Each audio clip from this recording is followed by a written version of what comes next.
Ultimate the Tournament's journey with a presentation from Danielle Garrett.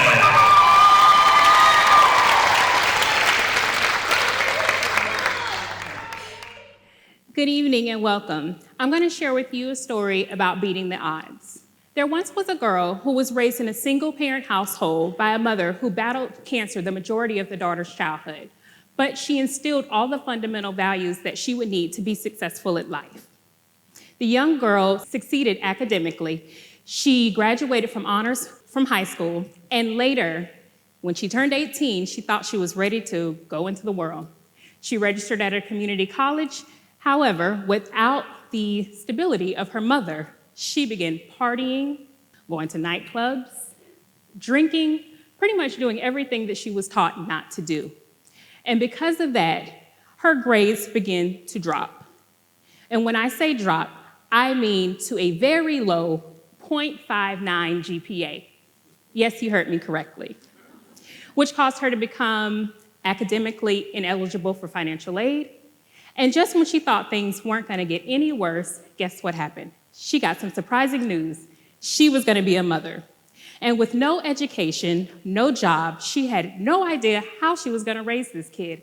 However, she knew she didn't want to be a statistic.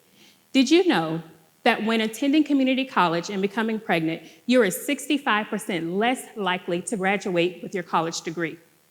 And if you become a mother as a teen, you're only 2% likely to get your degree by age 30. After her son was born, she didn't know how she was going to take care of them. She had to turn to state funding, such as food stamps, WIC, Medicaid, all types of things. She swallowed her pride because she knew that's what she had to do. She even had to turn to public housing. And it was there that she realized, this is not the life that I want to live. This is not the environment that I want to raise a child in. So what did she do? She started to set things in motion and come up with a plan. She went into what she called grind mode. She went back to school. She got with a financial aid counselor who helped her get her financial aid back. And later she went on to achieve her associate's degree. Thank you. And from there, she was hired by a local municipality. And during the day, she worked. At night, she came home, was a mother. And then after her child went to sleep, that was when she focused on her schoolwork. Just shy of her bachelor's degree, she received some more surprising news. She was being laid off. And from there, again, she had no idea what she was going to do, but she wasn't going to get derailed. She began filling out lots of job applications, and for what it seemed like an eternity, she finally got a call back. She was hired at a local insurance brokerage. And from there, she didn't know what was going to happen. She thought this was just a job, but it turned out to be an actual career opportunity.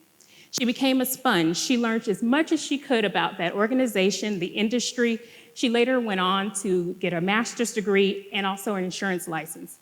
She then launched her own business and became an entrepreneur.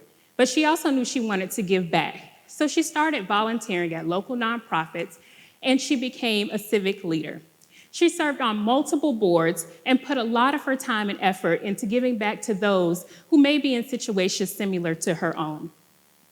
I know, a lot, super busy schedule, but she managed to do it. After that, she achieved another goal, homeownership. And not just any home, a home in a neighborhood that she used to drive by when she was younger and always wished that she could live there, and that would be where she could raise her child. She sat back when she was in that home and was like, how did I achieve this from where I was? And then she's like, it was God and her son. And although she didn't think she would ever be a mother, it was what she needed to slow down and get back on track. Because of him, she was able to succeed.